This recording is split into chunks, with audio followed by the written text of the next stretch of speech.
10 പേരോട് നബി തങ്ങൾ പറഞ്ഞു നിങ്ങൾക്ക് സ്വർഗ്ഗമുറപ്പാ എന്ന് പറഞ്ഞാൽ ഇവരല്ലാത്തവർക്ക് സ്വർഗ്ഗമില്ല എന്ന് അർത്ഥമില്ല.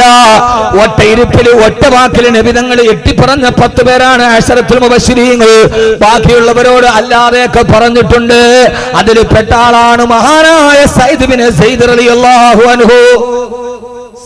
സയ്യിദ് ബിൻ സയ്യിദ് പറ സയ്യിദ് ബിൻ സയ്യിദ് സയ്യിദ് ബിൻ സയ്യിദ് സയ്യിദിന് സുബൈറിന് തൽഹത്തിൻ വാബി. അതിൽപ്പെട്ട സയ്യിദ്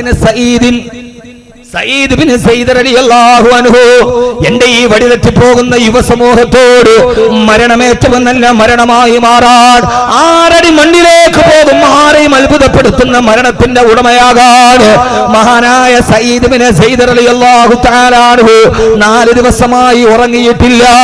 ജിഹാദ് നടക്കാൻ പോവുകയാണ്. അതിന്റെ തിരക്കിന്റെ ഇടയിൽ 4 ദിവസമായി മഹാനവറുകൾ ഉറങ്ങിയിട്ടില്ല. ആ ഉറക്കം നഷ്ടപ്പെട്ടിട്ട് ശരീരം മുഴുവനും കരന്നൂങ്ങുമ്പോ കൂട്ടുകാരൻ പറഞ്ഞു സയ്യിദേ യുദ്ധത്തിന് പോകണ്ടതല്ലേ, ഒന്നുകിലെന്ന് ഉറങ്ങ് സയ്യിദേ. മഹാനായ സയ്യിദ് ബിൻ സയ്യിദ് റളിയല്ലാഹു തആല അൻഹു കൂട്ടുകാരന്റെ നിർബന്ധത്താൽ 4 ദിവസം തുടർച്ചയായി ഉറക്കം നഷ്ടപ്പെട്ട മഹാനായ സഹാബി ആ പട്ടാള ക്യാമ്പിൽ കിടന്നിട്ട് ഉറങ്ങുകയാണ്. 4 ദിവസം നിരന്തരമായി ഉറങ്ങാതിരുന്നിട്ട് അവസാനം ഉറക്കം വരുമ്പോ ഗാഢനിദ്രയിലോട്ട് കടന്നു പോയപ്പോ ഉറക്കത്തിൽ കിടന്നിട്ട് മഹാനായ സയ്യിദ് റളിയല്ലാഹു തആല ഉറക്കത്തിൽ വിളിച്ചു പറയാ മാഖല്ലിനി യാ ഇനാ മർലിയാ മാഖല്ലിനി യാ ഇനാ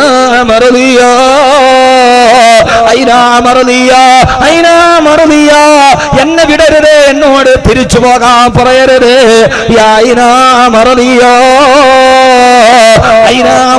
എന്ന് പറഞ്ഞാൽ ഒരു പെണ്ണിന്റെ പേരാ. പാതിരാ സമയത്ത് കിടന്നിറങ്ങുമ്പോ ഉറക്കത്തിൽ കിടന്നിട്ടൊരു പെണ്ണിന്റെ പേര് വിളിച്ചു പറയുന്നു സയ്യിദ് ബിൻ സയ്യിദ് റളിയല്ലാഹു അൻഹു. കാസർഗോട്ടെ ചെറുപ്പക്കാരാ, ചെറുക്കളയിൽ എന്നെ കേൾക്കാമെന്ന് എന്റെ പ്രിയപ്പെട്ട ന്യൂ ജനറേഷൻ ചെറുപ്പക്കാരാ. ന്യൂ ജനറേഷൻ എന്ന് പറഞ്ഞാൽ പുതിയ തലമുറക്ക് പേരിട്ടൊരു ന്യൂ ജനറേഷൻ അല്ല. എല്ലാ ന്യൂ ജനറേഷൻ എന്ന് ലാഘവത്വത്തോടെ കാണണ്ട. ആരാണ് ന്യൂ ജനറേഷൻ എന്നറിയോ? അണുകുടുംബത്തിൽ ജനിച്ചു ആധുനിക രാസവള നിർമ്മാണശാലയിലെ ഉപോൽപ്പന്നങ്ങൾ പോലെ കെൻഡക്കിയും KFCയും ബർഗറും പിസയും മാത്രം തിന്നു പഠിച്ചു. രാവിലെ എഴുന്നേൽക്കുമ്പോ മൊബൈൽ ഡാറ്റയുടെ ബാലൻസ് നോക്കി വൈകുന്നേരം ആരാന്റെ മടിക്കുത്തിന് പിടിച്ചിട്ടാണെങ്കിലും വേണ്ടില്ല മൊബൈൽ ഡാറ്റ ചാർജ് ചെയ്ത് പാതിരാത്രിയുടെ നിശബ്ദതയിൽ ലോകത്തുള്ള 140 രാഷ്ട്രത്തിൽ ഏടക്കപ്പെണ്ണ് തുണിയുരിഞ്ഞാടിയാലും www.com കണ്ടാസ്വദിച്ച് പാതിരാ സമയത്ത് ആസ്വദിച്ച് തളർന്നവശനായി മുമ്പിൽ നിവർത്തി വെച്ചിരിക്കുന്ന ലാപ്ടോപ്പിന്റെ ഡെസ്ക്ടോപ്പിലെ തലമയക്ക് വെച്ചിട്ട് ഇന്നേ വരെ കിടന്നുറങ്ങുന്ന വർഷങ്ങളായി പള്ളിയിലെ സുബഹിന്റെ ബാങ്ക് ചെവിയിൽ കേൾക്കാത്ത മധ്യാഹ്നത്തിൽ മാത്രം ഉറക്കമളിക്കുന്ന വർഷങ്ങളായി പള്ളിയിലെ സുബഹിയുടെ ബാങ്ക് ചെവിയിൽ കേൾക്കാത്ത എന്റെ ന്യൂ ജനറേഷൻ ചെറുപ്പക്കാരോ, എന്റെ ന്യൂ ജനറേഷൻ ചെറുപ്പക്കാരോ, എല്ലാ പ്രണയമെന്ന 3 അക്ഷരത്തെ കാമമെന്ന 2 അക്ഷരം കൊണ്ട് പൊതിഞ്ഞു പോയ പാതിരാത്രിയിൽ പ്രിയപ്പെട്ട പെണ്ണിനെ വിളിച്ചിറക്കി കൊണ്ടുപോയി വിലപ്പെട്ടതെല്ലാം കവർന്നെടുത്തിട്ട് അത് വീഡിയോയിൽ ഷൂട്ട് ചെയ്ത് ബ്ലാക്ക്മെയിൽ ചെയ്യുന്ന ലോകത്തിന്റെ രാക്ഷസീയ ഭാവത്തോടെ കടന്നുപോയ എന്റെ ആധുനിക തലമുറയോട് പാതിരാ സമയത്ത് കിടന്നിറങ്ങുമ്പോൾ ഒരു സഹാബിയുടെ പെണ്ണിന്റെ പേര് വിളിച്ചു പറയാ പൊന്നുമോനെ. പ്രണയമെന്ന് പറയുന്നത് ആദ്യമായിട്ടല്ല. ലോകം തുടങ്ങിയ കാലം മുതൽ പ്രണയമുണ്ടായിട്ടുണ്ട്. ലൈലയും മജ്നൂനും പ്രണയിച്ചിട്ടുണ്ട്, ഇംറുൽ ഖൈസ് പ്രണയിച്ചിട്ടുണ്ട്.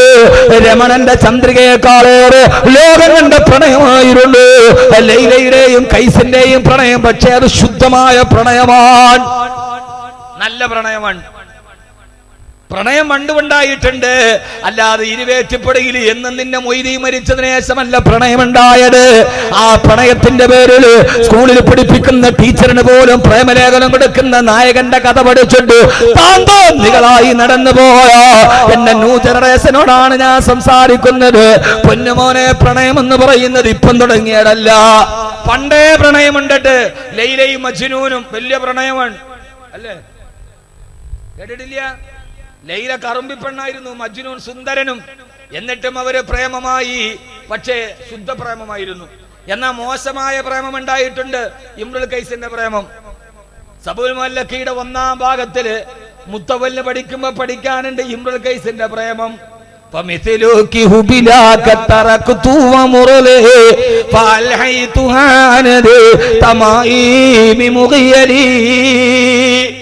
എന്ന് പാടിയിട്ടുണ്ട് ഇമ്രുൽ ഖൈസ്. ഞാൻ അതിന്റെ അർത്ഥമൊന്നും പറയുന്നില്ല. പക്ഷെ സഹോദരങ്ങളെ, കൽബിന്റെ ഉള്ളിൽ വെളിച്ചമുണ്ടായാൽ ഏറ്റവും വലിയ പ്രണയമേടെന്നറിയോ? ഉറക്കത്തിൽ കിടന്ന് വിളിച്ചു പറയാനൊരു പെണ്ണിന്റെ പേര് മഹല്ലിനി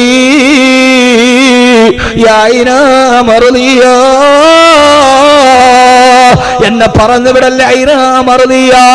അടുത്തിരുന്ന കൂട്ടുകാരൻ കൈയടിച്ചിട്ട് പറഞ്ഞു, എന്തായി കാണിക്കുന്നത്? എഴുന്നേക്ക് എഴുന്നേക്ക്. ഈ ഉറക്കത്തിൽ പിച്ചുമ്പേയും പറയാൻ നമ്മൾ ഉറക്കത്തിൽ കിടന്ന് ഭയങ്കര സ്നേഹമുള്ള പെമ്പിള്ളേരുടെ പേരൊക്കെ രാത്രി ഉറക്കത്തിൽ കിടന്ന് വിളിച്ചു പറയും, ഉമ്മ കേൾക്കും. അപ്പോഴാണ് ഉമ്മക്ക് മനസ്സിലാകുക ഈ പിച്ചുമ്പേ. നിങ്ങളൊന്ന് ചിന്തിക്കുന്ന, ഇതൊക്കെ പിച്ചുമ്പേയും പറയാ. വല്ലാതെ ഹൃദയത്തിൽ ഇഷ്ടകൂടിയാല് പിന്നെ ഉറക്കത്തിൽ കാണുന്നത് അവളെയാണ്, പിന്നെ കണ്ണു തുറന്നാ കാണുന്നത് അവളാണ്, പിന്നെ നെഞ്ചിനുള്ളിൽ നീയാണ്, കണ്ണടച്ചാ നീയാണ്, കാലുപൊക്കിയാ നീയാണ്. ഈ ഒരു പാട്ടും പാടുമാടി നടക്കുമ്പോ എന്റെ പ്രിയപ്പെട്ട സഹോദരങ്ങളെ, ഇത് പാടേണ്ടത് സ്വന്തം ഭാര്യയുടെ മുഖത്ത് നോക്കിയിട്ടാണ്. ഞാനതൊന്നും പറയുന്നില്ല. ഇൻഷാ അല്ലാഹ് 26-ാം തീയതി പള്ളങ്കോട് ഞാൻ പ്രസംഗിക്കുന്നുണ്ട്. ഹസ്രത്ത് ആയിഷ സത്യദൂതരുടെ സഹധർമ്മിണി, ഹസ്രത്ത് ആയിഷ സത്യദൂതരുടെ സഹധർമ്മിണി. ഒളിച്ചോടിപ്പെടുന്ന പെണ്ണിന് പാഠമായി, ഒളിച്ചോടി കാമുകന്റെ കൂടെ പോകുന്ന പെണ്ണിന് പാഠമായി.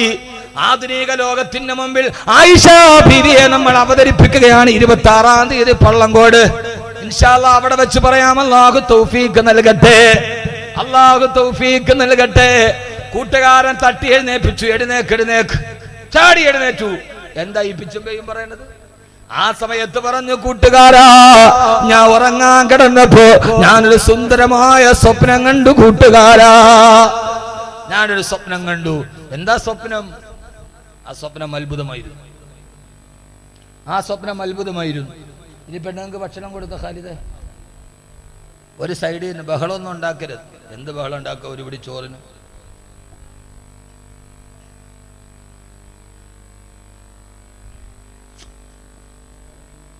അങ്ങനെന്താ? സ്ത്രീകളും പുരുഷന്മാരും ഒരാൾക്ക് ഒരു പൊതി മാത്രം വാങ്ങാൻ ശ്രമിക്കണം. ഒരാൾ തന്നെ 2 മേടിക്കും. അപ്പൊ അവർക്ക് വിശന്നിട്ടല്ലേ കൊടുക്കും. വിശപ്പ് പറയാനല്ലേ ഭക്ഷണം കൊടുക്കും. എന്നാലും ഒരു സദസ്സായതുകൊണ്ട് തികയൂല. അവർ വിചാരിച്ചതിന്റെ ഇരട്ടി ആള് വന്നു എന്നാ പറയാം. ഇതാണ് വല്ലപ്പോഴും വന്നാലുള്ള ഗുണം. എല്ലാവരും വരും. സുർ ഹിബ്ബ തസ്തുദ് ഹുബ്ബ എന്നാണ്. ഭാര്യയുടെ അടുത്ത് പോലും എല്ലാ ദിവസവും പോകരുത്. ഒരു ദിവസം ലീവൊക്കെ ഇട്ടിട്ട് പോകും. എന്നും പോയൊരു സ്നേഹം കാണൂല. വല്ലപ്പോഴും പോയാൽ നല്ല സ്നേഹമായിരിക്കും. അല്ലേ ടോപ്പേ? ഗോവയിലൊക്കെ പോയിട്ട് തിരിച്ച് 2 ദിവസം വീട്ടിൽ വന്ന് നിൽക്കുമ്പോൾ അതാണ്.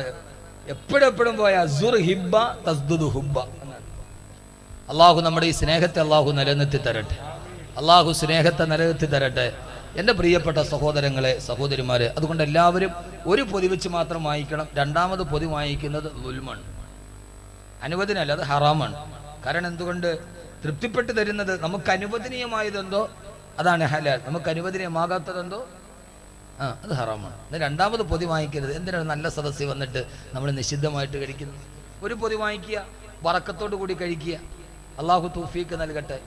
ഉള്ളതിൽ അള്ളാഹു ബറക്കത്ത് ചെയ്താൽ അത് വളരെ വിശാലമാകും. അള്ളാഹു നമ്മുടെ റിസ്കിൽ ബറക്കത്ത് നൽകട്ടെ.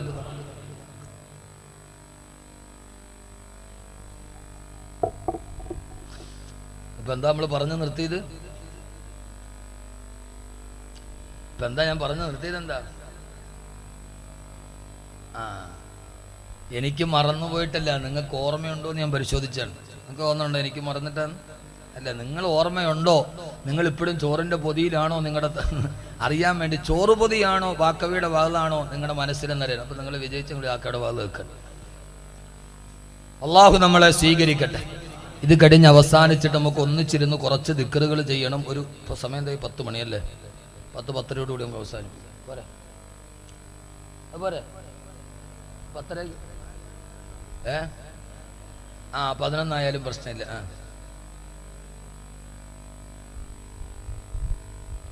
ലോകത്തെ ഏറ്റവും ആയുസ് കുറഞ്ഞ 2 ജീവികളാണുള്ളതെന്നാണ് പുതിയ പഠനം. ഒന്ന് പാറ്റ, ആര് കണ്ടാലും തല്ലിക്കൊല്ലും പറ്റും, എപ്പോഴും മരണമെന്ന് അറിയാൻ പറ്റും. വീട്ടിലൊരെണ്ണം കന്ന് നോക്കട്ടെ, അപ്പം അതിനെ തല്ലിക്കൊല്ലും. 2 വാത് പറയുന്ന ആളുകൾ. കൂമ്പടഞ്ഞു ഇമാതിരി വാത് പറഞ്ഞു. എത്ര വേണമെങ്കിലും പറയാം. ഔക്കമ്മക്കാല ഹാരിത്ത്. ആദരവായ പ്രവാചകൻ നബി മുഹമ്മദ്. ഒത്തിരി നമുക്ക് വേണ്ട, ഒത്തിരി കിഴക്കോട്ട് പോയ പടിഞ്ഞാറാവും. ഇൻഷാ അല്ലാഹ് 10:10 നമുക്കിത് പറഞ്ഞ് അവസാനിപ്പിക്കും. ഇത് പറയുന്നതല്ല, നമ്മൾ കേൾക്കുന്നത് എത്ര ജീവിതത്തിൽ പ്രാവർത്തികമായി എന്നതാണ് അതിൻ്റെ പ്രധാനപ്പെട്ട. അല്ല, നമ്മൾ തൊപ്പിയുണ്ട്, ദാടിയുണ്ട്, എല്ലാം ഉണ്ട്, ശരിയാണ്. പക്ഷെ ഹൃദയത്തിൽ അതാണ് പ്രശ്നം. എത്ര നേരം പറഞ്ഞു എന്നല്ല, കേട്ടത് നമ്മുടെ ജീവിതത്തിൽ എത്ര പ്രയോജനപ്പെട്ടു എന്നുണ്ട്. 200 പവൻ മോട്ടിച്ചുകൊണ്ട് വന്നവനെ പോലീസ് അറസ്റ്റ് ചെയ്തു. അവനോട് ചോദിച്ചപ്പോൾ അവന് തൊപ്പിയുണ്ട്, താടിയുണ്ട്, എല്ലാം ഉണ്ട്. അപ്പൊ അറസ്റ്റ് ചെയ്ത പോലീസ് ചോദിച്ചു അത്രേ, 200 പവൻ മോട്ടിച്ചിട്ടെന്ന ഒരു 10 പവന്റെ മാല നിന്റെ കഴുത്തുമ്മ ഇട്ടൂടായിരുന്നു എന്ന്. അപ്പോൾ മനല്ലോ അത് പറ്റൂല, നമ്മുടെ മദ്ഹബി ഹറാമാണ്, നമുക്കിടല് ഹറാമാണ്. ഇതെല്ലാം ഉണ്ട്, എന്നാ പിന്നെ നമുക്കൊന്നും അറിഞ്ഞുകൂടാ എന്നൊരവസ്ഥയിലേക്ക് നമ്മൾ മാറരുത്. ഞാനീ പറയും, നമ്മുടെ ലോകത്ത് തിരക്ക് കൂടി, നമുക്ക് 100 റക്അത്തൊന്നും നിസ്കരിക്കാൻ സമയമില്ലപ്പോ. പക്ഷെ ഈ ഒരു ചെറിയ സൂറത്ത് പഠിച്ച് ജീവിതത്തിൽ ചെയ്താൽ വാക്കവി ഇവിടെ വന്ന് വാത് പറഞ്ഞതിന് പ്രതിഫലമുണ്ട്, നിങ്ങൾ കേട്ടതിനും അല്ലാഹുവിന്റെ അടുക്കൽ പ്രതിഫലമുണ്ട്. അല്ലെങ്കിൽ വെറുതെ ഞാൻ കുറെ പറഞ്ഞു, നിങ്ങൾ കേട്ടു, അവസാനം എന്തുണ്ടായത്, ആ ഉസ്താദ് കടന്ന് പറഞ്ഞിട്ടുണ്ട്, ആളിപ്പോഴും ചോറ് തന്നെ, കുഴപ്പമൊന്നുമില്ല എന്നൊരവസ്ഥ. അത് പറയണമെന്ന് എനിക്ക് ആഗ്രഹമൊന്നുമില്ല. അള്ളാഹു നമ്മളെ സ്വീകരിക്കുമാറാകട്ടെ, അള്ളാഹു നന്മ നൽകി അനുഗ്രഹിക്കുമാറാകട്ടെ. ഈ സ്നേഹം എന്ന് നിലനിൽക്കണം എന്ന ആഗ്രഹമുള്ള ഒരാളാണ് ഞാൻ. ആദരവായ പ്രവാചകൻ നബി മുഹമ്മദ് മുസ്തഫ, സ്നേഹം എന്ന് നിലനിൽക്കണം. അതുകൊണ്ട് തന്നെ ഞാനിപ്പോൾ എൻ്റെ ശൈലി, ഞാൻ ഇപ്പോൾ ആരുമായിട്ടും ഒരടുപ്പവും ഇല്ല, ആരുമായിട്ടില്ല. പ്രസംഗിക്കും, പോവും, വീട്ടിൽ പോവും, അല്ലെങ്കിൽ എവിടെയെങ്കിലും കിടക്കും, ആരുമായിട്ടൊരു അടുപ്പില്ല. എന്തുകൊണ്ട് ഒത്തിരി അടുക്കണ്ടെന്ന് കരുതി. അതുകൊണ്ട് ആ സ്നേഹബന്ധം എന്ന് നിലനിൽപ്പുണ്ട്. ഈ ടോപ്പ് ഞാൻ വന്ന അന്ന് മുതൽ അദ്ദേഹത്തെ അറിയാം, ഇപ്പോഴും അറിയാം. ഞാൻ അദ്ദേഹമായിട്ട് ഒത്തിരി കൂടുതൽ അടുത്തിട്ടുമില്ല, കൂടുതൽ അകന്നിട്ടുമില്ല. അതുകൊണ്ട് ആ സ്നേഹബന്ധം അങ്ങനെ തന്നെയാണ്. ഖാലിദ് അഷ്റഫ് ചായ ഒക്കെ, അഷ്റഫ് സാഹിബിൻ്റെ ആദ്യത്തെ കൂട്ടുകാരനാണ് കാസർഗോഡ്. കൂടുതൽ അടുപ്പവും ഇല്ല, കൂടുതൽ അകലവും ഇല്ല. അതുകൊണ്ട് ആ സ്നേഹം അന്നും ഇന്നും ഒട്ടും കുറയാതെ ഉണ്ട്. അതാണ് ഏറ്റവും നല്ലത്. ഒത്തിരി അടുത്താലും പ്രശ്നമാണ്, ഒത്തിരി അകന്നാലും പ്രശ്നമാണ്. NSS ആണ് നല്ലത്, സമദൂരം സമസാമീപ്യം. എല്ലാവരും സമദൂര സിദ്ധാന്തം, അതാണ് നല്ലത്. മഹാനായ സയ്യിദ് ബിൻ സെയ്ദ് റളിയല്ലാഹു തആല അൻഹു പറഞ്ഞു, ഞാനൊരു സ്വപ്നം കണ്ടു. എന്താ സ്വപ്നം? എന്താ സ്വപ്നം? ചെറുപ്പക്കാരെ, ഇങ്ങനെ ഒരു സ്വപ്നം കാണാൻ നിങ്ങളെ പ്രേരിപ്പിക്കും. ഇങ്ങനെ ഒരു സ്വപ്നം നിങ്ങളുടെ ജീവിതത്തിൽ ഉണ്ടാവണം. മഹാനായ സയ്യിദ് ബിൻ സെയ്ദ് റളിയല്ലാഹു തആല അൻഹു പറഞ്ഞു, ഇല്ല ഇല്ല, ആ സ്വപ്നം നിങ്ങളോട് ഞാൻ പറയില്ല. കൂട്ടുകാരെ നിർബന്ധിച്ചപ്പോ പറഞ്ഞു പത്രേ, ആ സ്വപ്നം ഞാൻ നിങ്ങളോട് പറഞ്ഞു തരാം. പക്ഷേ ഞാൻ മരിച്ചിട്ടല്ലാതെ, ഞാൻ മരിക്കുന്നതിന് മുമ്പ് ഞാൻ ഈ കണ്ട സ്വപ്നം ആരോടും പറയരുതെന്ന് ഉറപ്പു തന്നാൽ ആ സ്വപ്നം ഞാൻ നിങ്ങളോട് പറയാം കൂട്ടുകാരാ. അവസാന കൂട്ടുകാരൻ മരിച്ചിട്ടല്ലാതെ, മരണശേഷമല്ലാതെ മറ്റൊരാളോട് ഇത് പറയില്ല എന്ന ഉറപ്പിന്റെ പേര് ആ കൂട്ടുകാരനോട് പാതിരാ സമയത്ത് ഉറക്കത്തിൽ കിടന്ന് താങ്ങണ്ട സ്വപ്നം ഇങ്ങനെ വിളമ്പി കൊടുക്കുകയാ. മഹാനായ സയ്യിദ് ബിൻ സെയ്ദ് റളിയല്ലാഹു തആല അൻഹു പറഞ്ഞു, കൂട്ടുകാരാ, ഞാൻ എന്റെ ശരീരത്തിലേക്ക്, എന്റെ കണ്ണിലേക്ക് ഉറക്കം വന്നിങ്ങനെ മാടി വിളിച്ചപ്പോ, ഉറക്കത്തിലേക്ക് നടന്നു പോയപ്പോ, ആ സമയത്ത് ഞാൻ എന്റെ കൺമുമ്പിൽ അല്ലാഹുവിന്റെ സ്വർഗം സ്വപ്നം കാണുകയാ. പടച്ചറപ്പിന്റെ സ്വർഗം ഇങ്ങനെ കാണുമ്പോ, ആ സ്വർഗത്തിന്റെ അനുഭൂതികൾ എന്റെ കൺമുമ്പിൽ കണ്ടപ്പോ, അതാ സുന്ദരമായ സ്വർഗത്തിന്റെ വൃക്ഷത്തിന്റെ ചുവട്ട് ഒരു സുന്ദരി പെണ്ണിങ്ങനെ കാത്തു നിൽക്കുകയാ. കുറെ കാണാൻ വളരെയേറെ മനോഹാരിതയുള്ള 14 രാവിലെ പൗർണമി ചന്ദ്രനെ പോലെ വെട്ടിത്തിളങ്ങുന്ന മുഖവുമായി കുറെ പെൺകുട്ടികൾ ഇങ്ങനെ ഒരു മരത്തിന്റെ ചുവട്ടിൽ നിൽക്കുകയാ. ആ പെൺകുട്ടികളുടെ അടുക്കൽ പോയിട്ട് ഞാൻ ചോദിച്ചു, സ്ത്രീകളെ, നിങ്ങളാണോ ഖുർആനിൽ പറയപ്പെട്ട വഹൂറിൻ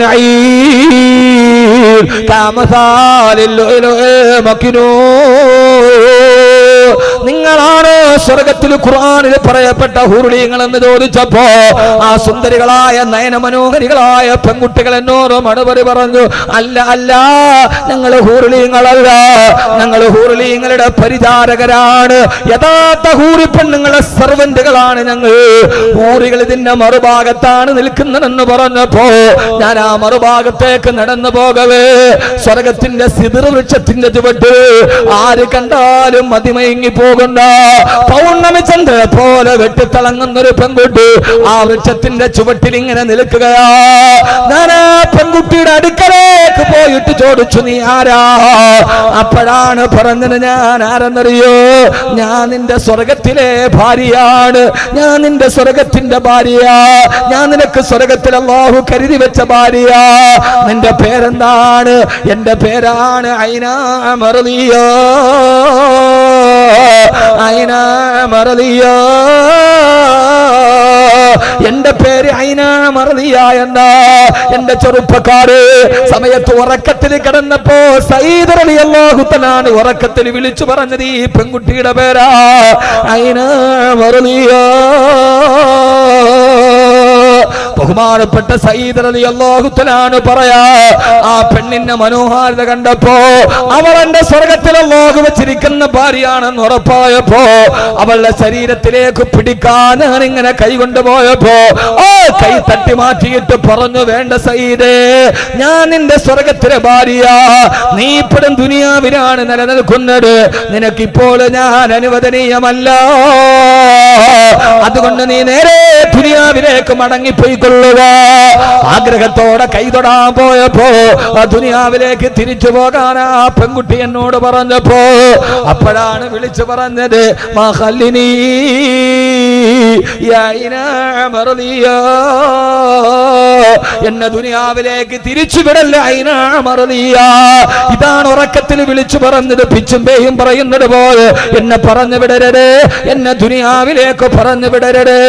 അപ്പോഴാ ഹൂറി പെണ്ണെന്നോട് പറഞ്ഞു, ദുനിയാവിലേക്ക് പോയിക്കോ സയ്യിദേ, 3 ദിവസത്തിന് ശേഷം നീ എന്റെ അടുക്കലേക്ക് തിരിച്ചു വരും സയ്യിദ്. 3 ദിവസത്തിൽ കൂടുതലല്ലാതെ ദുനിയാവിൽ നിനക്ക് ദീർഘായുസില്ല. 3 ദിവസം കഴിയുമ്പോൾ നീ എന്റെ അടുക്കലേക്ക് തിരിച്ചു വരേണ്ടവനാ. അത് കേട്ടിട്ടാണ് കൂട്ടുകാരാ, ആ സമയത്താണ് നീ എന്നെ തട്ടി വിളിച്ചത്. എന്റെ പ്രിയപ്പെട്ട സഹോദരങ്ങളോട്, സഹോദരിമാരോട്, സഹോദരങ്ങളെ, 3 ദിവസമാണ് ഇനി ദുനിയാവിലുള്ളതെന്ന വാർത്ത അറിഞ്ഞു. അന്നൊരു തിങ്കളാഴ്ച ദിവസമാണ്. ചൊവ്വ, ബുധൻ, വ്യാഴം, വ്യാഴാഴ്ച മഗ്‌രിബിന്റെ സമയമായി. മഹാനായ സയ്യിദ് റളിയല്ലാഹു തആല യുദ്ധം ചെയ്തുകൊണ്ടിരിക്കുകയാണ്. അതാ മഗ്‌രിബിന്റെ ബാങ്ക് മുഴക്കാൻ സൂര്യൻ പടിഞ്ഞാറേക്ക് മടങ്ങി പോകുന്നു. സൂര്യൻ അസ്തമിക്കാൻ നേരമായി. ഐനാ മർദിയ പറഞ്ഞ സമയം അവസാനിക്കുന്നു. അന്ന് സയ്യിദ് റളിയല്ലാഹു തആല സുന്നത്ത് നോമ്പുകാരനാണ്. പടിഞ്ഞാറ് സൂര്യൻ അസ്തമിക്കാൻ പോകവേ സയ്യിദ് റളിയല്ലാഹു അൻഹുവിന്റെ കഴുത്തിലേക്ക് ഒരു ശത്രു തന്റെ കയ്യിലിരുന്ന വാളുകൊണ്ടാഞ്ഞു വെട്ടിയിട്ട് കഴുത്ത് മുറിഞ്ഞ് മഹാനവറുകളെ താഴേക്ക് വീണു. രക്തം തടം തല്ലിയോ തൊടുകുമ്പോ സഹാബത്തോട് കൊണ്ടുവന്ന് കുടിക്കാൻ വെള്ളം കൊടുത്തിട്ട് പറഞ്ഞു, സയ്യിദ്, മഗ്‌രിബിന്റെ ബാങ്ക് മുഴങ്ങാറായി, നോമ്പ് തുറക്ക് സയ്യിദ് റളിയല്ലാഹു തആല പറഞ്ഞു, ഇല്ല ഇല്ല, ഞാൻ നോമ്പ് തുറക്കുന്നില്ല. ഒരു നോമ്പുകാരനായിട്ട് എനിക്കെന്റെ പടച്ചിറപ്പിന്റെ മുമ്പിൽ പോകണം. എനിക്കെന്റെ സ്വർഗത്തിന്റെ ഭാര്യ കാത്തിരിക്കുകയാ. സഹോദരങ്ങളെ, 3 ദിവസം കൊണ്ട് സ്വപ്നത്തിൽ കണ്ടതുപോലെ 3-ാമത്തെ ദിവസം നോമ്പുകാരനായി കഴുത്ത് വെട്ടി രക്തം തടം തല്ലി ആ തൊടുകു തന്റെ സ്വർഗത്തിന്റെ ഭാര്യയുടെ സമീപത്തിലേക്ക് തിരിച്ചുപോയി. മഹാനായ സയ്യിദ് ഇബ്നു സയ്യിദ് റളിയല്ലാഹു തആല അൻഹു, മഹാനായ സയ്യിദ് ഇബ്നു സയ്യിദ് റളിയല്ലാഹു തആല അൻഹു, ഞാൻ എന്റെ സഹോദരങ്ങളോട്, സഹോദരിമാരോട് നെഞ്ചിൽ കൈവച്ച് ചോദിക്കുകയാ, അൽഹാകുമുത് തകാസുർ ഹത്താ അസ്റതുൽ മഖാബിർ. കക്ബറയിലേക്ക് ഒരു ദിവസവും നമ്മളെയും കൊണ്ടുപോവുകയില്ലേ? അന്നത്തെ ദിവസം വിട പറയുമ്പോ കഞ്ചാവിന്റെ ലഹരിയിലല്ല, മദ്യത്തിന്റെ സുഖത്തിലല്ല, കാമുകി പെണ്ണിന്റെ മടിത്തട്ടിലല്ല, സുന്നത്ത് നോമ്പ് പിടിച്ച് അള്ളാഹുവിന്റെ സ്വർഗത്തെ കണ്ട് ഭാര്യ മക്കളോട് സലാം പറഞ്ഞ് വിട പറയാ. 6 അടി മണ്ണിലേക്കുള്ള യാത്ര ശുഭകരമാക്കാൻ ഇവിടെ നിങ്ങൾ പരിശ്രമിക്കണേ. ഇതല്ലാതെ നമ്മുടെ ജീവിതത്തിലൊന്നുമില്ല. ഇതല്ലാതെ നമ്മുടെ ജീവിതത്തിലൊന്നും ബാക്കിയില്ല. അതുകൊണ്ട് എന്റെ പ്രിയപ്പെട്ട സഹോദരിമാരോട് അള്ളാനെ ഭയന്ന് ജീവിക്കണേ, അള്ളാനെ പേടിച്ച് ജീവിക്കണേ, പടച്ചറപ്പിനെ പേടിച്ച് ജീവിക്കണേ.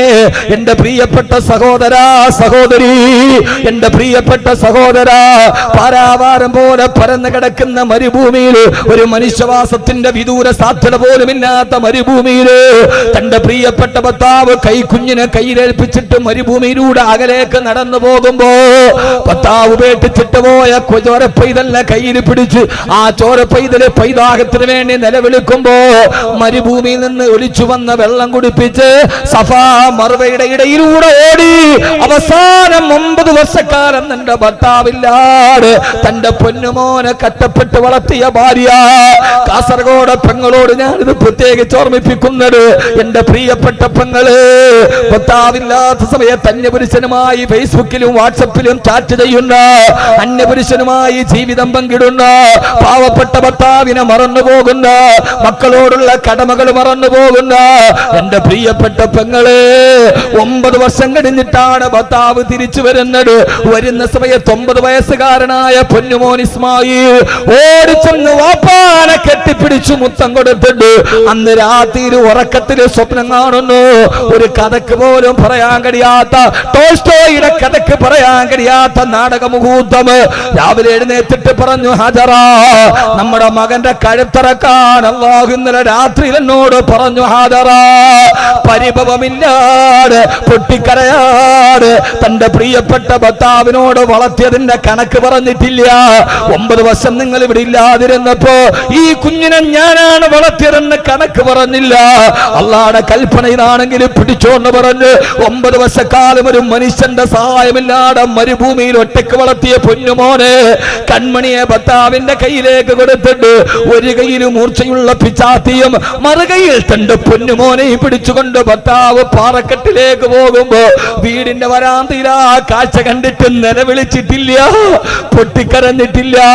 തന്റെ പ്രിയപ്പെട്ട ഭർത്താവ് ഒരു കയ്യിൽ മൂർച്ചയുള്ള പിച്ചാത്തി പിടി, മറുകയിൽ കട്ടപ്പെട്ട് വളർത്തിയ പൊന്നുമോൾ കരുത്തറക്കാൻ കൊണ്ടുപോകുമ്പോ പാറക്കെട്ടിൽ മലത്തി കിടത്തിയിട്ട് മകന്റെ കരുത്തിലേക്ക് കത്തിവെക്കുമ്പോ, ഉപ്പാ എന്നെ കമഴ്ത്തി കിടത്തറുക്കുപ്പാ, എന്തേ മോനെ, എന്റെ മുഖത്ത് നോക്കിക്കൊണ്ട് കരുത്തിൽ കത്തിയുടെ പിടിമുറുക്കാൻ എന്റെ ഉപ്പാക്ക് കഴിയില്ല ഉപ്പാ, ഉപ്പാ എന്റെ കൈയും കാലും കെട്ടിയിട്ട് ഇറക്കാവൂ, എന്തേ പൊന്നുമോനെ, എന്റെ കരുത്തിലേക്ക് കത്തി വെച്ചിട്ട് കത്തി എന്നെ ഞരമ്പ് മുറിച്ചിട്ട് രക്തം വെളിയിലേക്ക് വന്നെന്റെ ഉപ്പാന്റെ പൊന്നുമോൻ കൈകാലിട്ട് ഇങ്ങനെ അടിക്കുമ്പോ പിന്നെ ഉപ്പാക്ക് ബാക്കി അറുക്കാൻ കഴിയില്ല ഉപ്പാ, പൂർത്തിയാക്കാൻ കഴിയാതെ വന്നാല് ഞാനും ഉപ്പായും ഉമ്മായും അല്ലാതെ സ്വർഗത്തിൽ പോകുമോ ഉപ്പാ?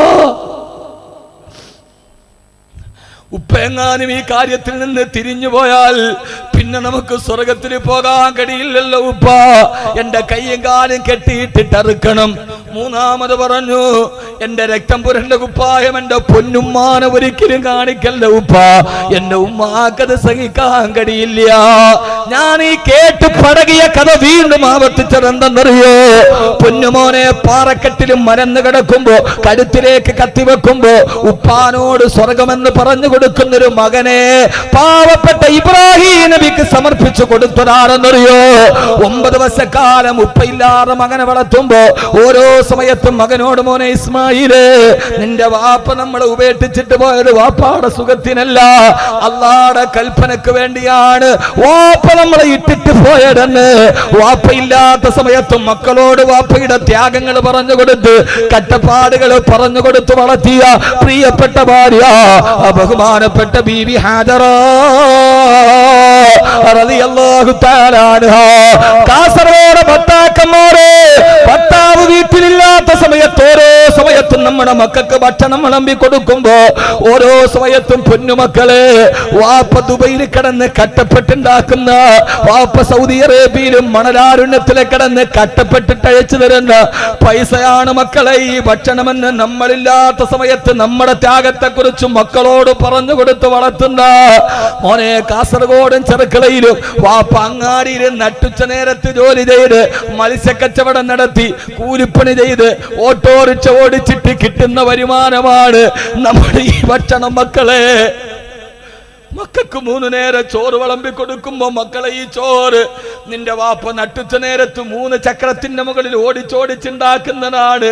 നിന്റെ വാപ്പ കഷ്ടപ്പെട്ടുണ്ടാക്കുന്ന മുതലാണ് നമ്മൾ ഈ കഴിക്കുന്ന ഭക്ഷണമെന്ന് ഭർത്താവില്ലാത്ത സമയത്ത് ഭർത്താവിന്റെ ത്യാഗത്തെ കുറിച്ചും മക്കളോട് പറഞ്ഞു വളർത്തുന്ന ഒരു ഹാദറയെ നമുക്ക് കിട്ടിയില്ലെങ്കിൽ പൊന്നുമോളെ, ഇതാണൊരു പെണ്ണിന്റെ നിയോഗമെന്ന് മനസ്സിലാക്കാൻ.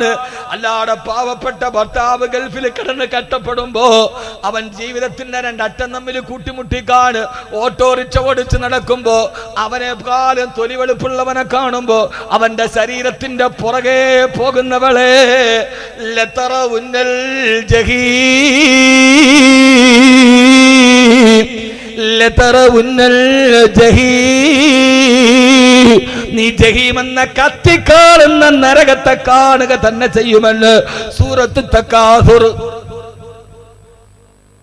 അങ്ങനെ ഒരു ഭാര്യയെ നമുക്ക് കിട്ടണം. നമ്മളില്ലാത്ത സമയത്ത് നമ്മുടെ ത്യാഗത്തെ കുറിച്ച് ഭാര്യയോട് മക്കളോട് പറഞ്ഞു കൊടുത്ത് വളർത്തുന്ന ഒരു ഭാര്യ. ഹസ്രത്ത് ആയിഷ പള്ളംകൂടി ഞാൻ പറയുന്നുണ്ട്. അപ്പൊ എന്റെ ബാക്കി അള്ളാഹു നമ്മുടെ ഭാര്യമാരെ അങ്ങനെ ആക്കി തരട്ടെ. ഇതില്ലെങ്കിൽ പിന്നെ ജീവിതത്തിന് എന്ത് സുഖമാണുള്ളത് സഹോദരങ്ങളെ? ജീവിതത്തിൽ എന്ത് ബാക്കിയാണ് നമുക്കുള്ളത്? ഒന്നുമില്ല. അവരോടാണ് പറഞ്ഞത് ലതറവുന്നൽ ജഹീം, നിങ്ങൾ കത്തിക്കാളുന്ന നരകത്തെ കാണുക തന്നെ ചെയ്യും. അള്ളാഹു നരകത്തിൽ നമ്മളെ കാക്കട്ടെ. അള്ളാഹു നരകത്തിൽ നിന്ന് കാക്കട്ടെ. അള്ളാഹു നരകത്തിൽ നിന്ന് കാക്കട്ടെ. ഖുർആനിലെ ഏറ്റവും പേടിപ്പെടുത്തുന്നുണ്ട് എൻ്റെ സഹോദരിമാരോട്. ഗൾഫുകാരന്റെ ജീവിതം കഷ്ടമാണ്. 1000 റിയാലുമായിട്ട് വീട്ടിലേക്ക് അയക്കാൻ പോകുവൻ. നട്ടുച്ച നേരത്ത് മടുക്കുമ്പോ ടാക്സിക്കാരനോട് ചോദിക്കും എത്ര റുപ്യ? 10 റിയാൽ, 10 റിയാൽ. അപ്പൊ അവൻ വിചാരിക്കും പിന്നെ 999 ബാക്കിയുള്ളൂ, 90. ആ 10 റിയാലും കൂടെ കൂട്ടി വെച്ചയച്ചാൽ മകൾക്ക് 1 മാസത്തെ ഫീസും കൂടെ കൊടുക്കാമല്ലോ എന്നോർത്ത് 1000 റിയാല് തികച്ചയക്കാൻ 10 റിയാലിന്റെ ദൂരം അവൻ വഴി ദൂരം നടന്നുപോയി ലുലു എക്സ്ചേഞ്ചിൽ പോയി പൈസ അയച്ചിട്ട് ഭാര്യയോട് പറയും 1000 റിയാൽ അയച്ചിട്ടുണ്ട്. ഈ ഭാര്യ ഭർത്താവ് 10 റിയാലിന്റെ ദൂരം നടന്നിട്ട് അയച്ച പൈസ വാങ്ങിക്കാൻ 500 റുപ്യ ടാക്സിക്ക് കൊടുത്ത് ഇവളത് വാങ്ങിക്കാൻ. ഇതാണ് ഗൾഫുകാരന്റെ ഭാര്യ. അവക്കറിയില്ല അതിന്റെ ത്യാഗം. ചിരിക്കാനല്ല ഞാൻ പറഞ്ഞത്, ഇന്ന് നടക്കുന്ന കാര്യമാണ്. ഈ ഭർത്താവ് എങ്ങനെ പൈസ ഉണ്ടാക്കുന്നു? 1 രൂപയുടെ ഒരു പെൻസിൽ മുറിച്ച് കളഞ്ഞാൽ പോലും. ഞാൻ കേട്ടിട്ടുണ്ട്, ഒരു ദിവസം ഞാൻ അത് കഴിഞ്ഞ് വീട്ടിലോട്ട് പോവാൻ. ആ സമയത്ത് വീട്ടിൽ പോയി കോളിംഗ് ബെൽ അടിച്ചു, പക്ഷെ അടിക്കുന്നില്ല. ഞാൻ തന്നെ ഓഫാക്കിയിട്ടതാണ്. കാരണം ദിവസം വീട്ടിൽ കോളിംഗ് ബെൽ അടിയാൻ നേരമുള്ളൂ, ഉറങ്ങാൻ പറ്റില്ല. അതുകൊണ്ട് ഓഫാക്കിയിട്ടോണ്ട് ഓണാക്കിയില്ല, കോളിംഗ് ബെൽ അടിച്ചില്ല. ഞാൻ മെല്ലെ വാതിൽ തുറന്ന് കയറാൻ പോയപ്പോൾ എൻ്റെ ഭാര്യ എൻ്റെ 2ാമത്തെ മോനെ വല്ലാതെ ശകാരിക്കുന്നു, ദേഷ്യപ്പെടുന്നു. ഞാൻ അവൾ നോക്കിയപ്പോൾ അവളും ചോദിക്കുകയാണ്, വാപ്പ കഷ്ടപ്പെട്ടുണ്ടാക്കിക്കൊണ്ട് വരുന്ന മക്കളെ നിങ്ങൾക്ക് അറിഞ്ഞൂടെ? ഞാൻ എൻ്റെ വാതുപ്പടി നിന്ന് കരഞ്ഞുപോയി. അകത്ത് കയറിയിട്ട് ഞാൻ അവളെ വടക്കൂർ, എന്തിനാ കുഞ്ഞുങ്ങളോട് ഇത്രയും ദേഷ്യപ്പെടുക, പാവങ്ങളല്ലേ? അപ്പോഴാണ് അവൾ പറഞ്ഞത് 3 പെൻസിൽ കൊടുത്തു, 3 ഒടിച്ചു കളഞ്ഞു.